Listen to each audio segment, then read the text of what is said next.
이 사도 바울이 이제 21절에서 율법 아래 있고자 하는 자들아 이제 이렇게 외쳤습니다. 이 사도 바울은 이제 이렇게 그리스도의 은혜를 떠나서 다른 복음을 쫓는 거예요. 율법을 쫓는 참 이런 사람들을 향해서 애통하는 이런 마음을 가졌습니다. 왜냐하면 이제 이 사람들은 자신이 전한 복음을 통해서 그리스도의 은혜를 맛본 사람들이거든요. 그래서 이제 이런 사람들을 향해서 나의 자녀들아 이렇게 부르고 있습니다. 이제 이랬던 사람들이 이제 그리스도의 은혜를 떠나고 또 이런 은혜의 복음을 전해준 자신을 떠나고 이것은 곧 그리스도를 떠나고 하나님을 떠나는 것이었다라고 하는 것입니다.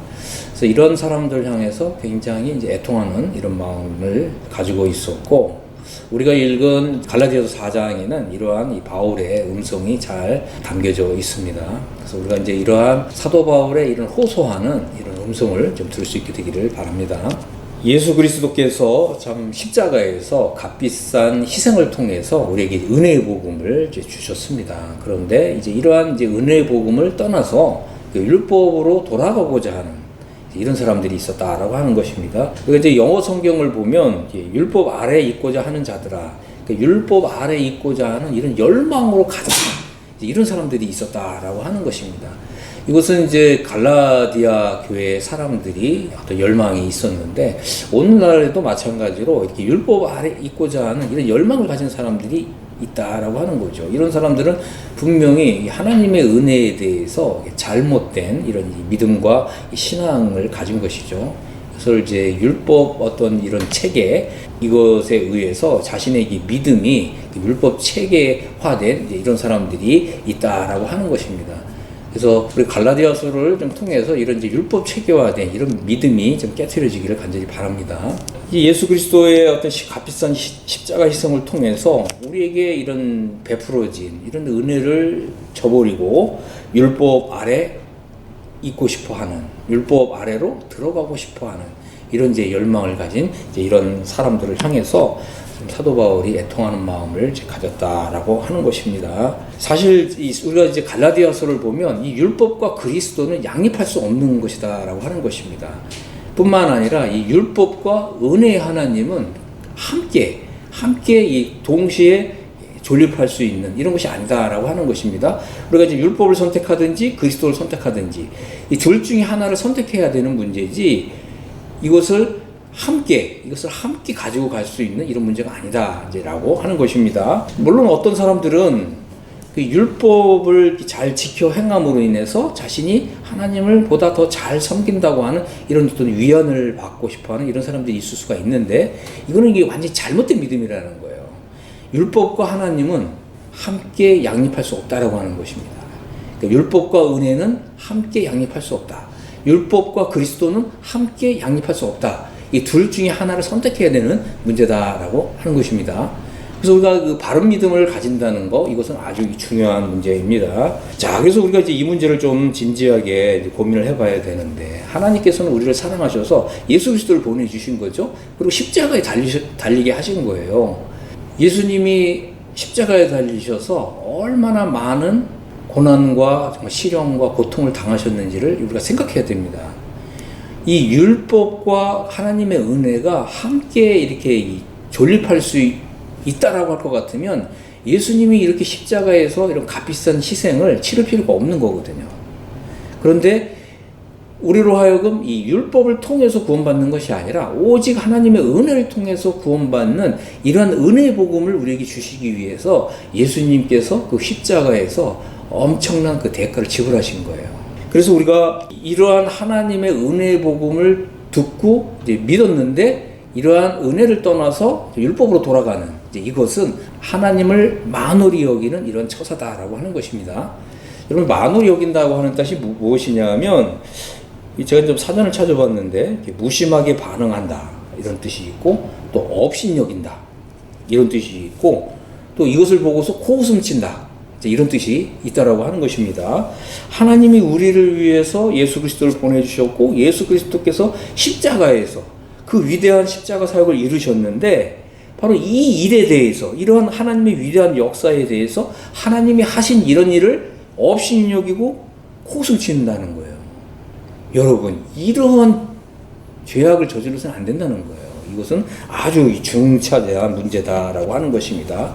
우리는 결코 율법을 선택함으로 인해서 하나님의 이러한 은혜를 업신여기고 코웃음치고 무심하게 반응하는 이런 죄를 저질러서는 안 됩니다. 사도 바울은 이제 이러한 일이 얼마나 어리석은 일인가라고 하는 것을 설명하면서 이제 비유로 우리에게 아브라함에겐 두 아들이 있었다. 이것을 설명하고 있습니다. 한 사람은 이제 여종에게서 낳고 한 사람은 자유하는 여자에게서 낳았다. 그래서 이 사도 바울이 이제 율법 아래로 돌아가고 싶어하는 이런 마음을 가진 이제 이런 사람들에게 아브라함에겐 두 아들이 있었다라고 하는 사실을 상기시키고 있습니다. 그래서 한 사람은 이제 여종인 하갈의 아들 이스마엘이었고 또 한 사람은 바로 사라의 아들이 이제 이삭이었다라고 하는 것입니다. 한 사람은 이제 여종입니다. 하갈에게서 난 아들 이스마엘이었고 또 한 사람은 사라. 모든 민족의 어머니라고 불리우는 이 사라의 아들 이삭이 있었습니다. 4장 22절을 보면 이렇게 바울이 얘기하고 있습니다. 기록된 바 아브라함이 두 아들이 있으니 하나는 여종에게서 하나는 자유 있는 여자에게서 났다라고 하는 거죠. 자, 그래서 이 여종에게서 난 아들은 종이라고 하는 거죠. 그래서 일생을 종노를 할 수밖에 없다라고 하는 것입니다. 그런데 이제 한 여자는 이 자유 있는 여자야. 곧 이제 사라에게서 약속으로 말미암아서 태어난 아들 이제 이삭이 있었다라고 하는 것입니다. 그래서 이제 이것은 이제 비유다. 이 여자들은 두 언약이다. 하나는 신의 산으로부터 종을 낳은 자니 곧 하갈이다. 이제 이렇게 말씀하고 있습니다.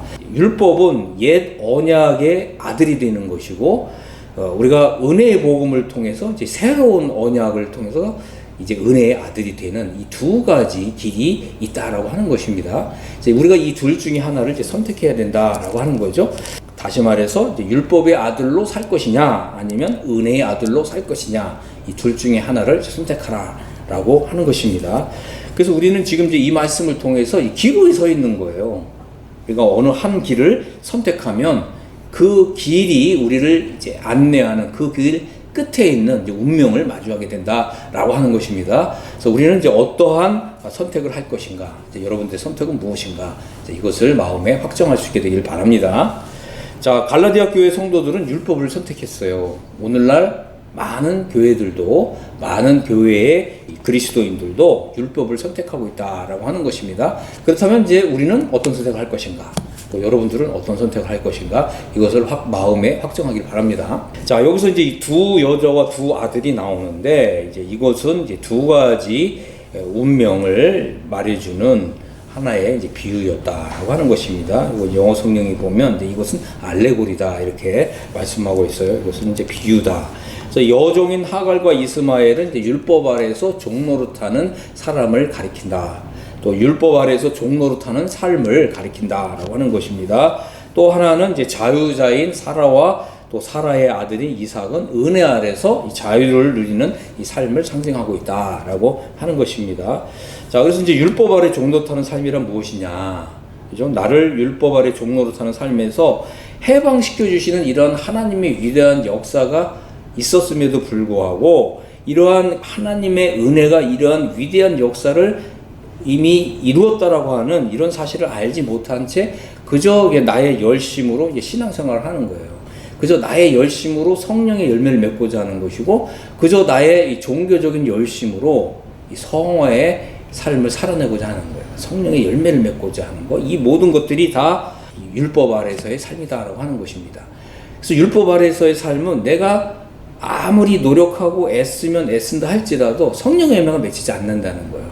우리의 정말 영혼의 내면 안에 영적인 만족감이 없다라고 하는 거예요.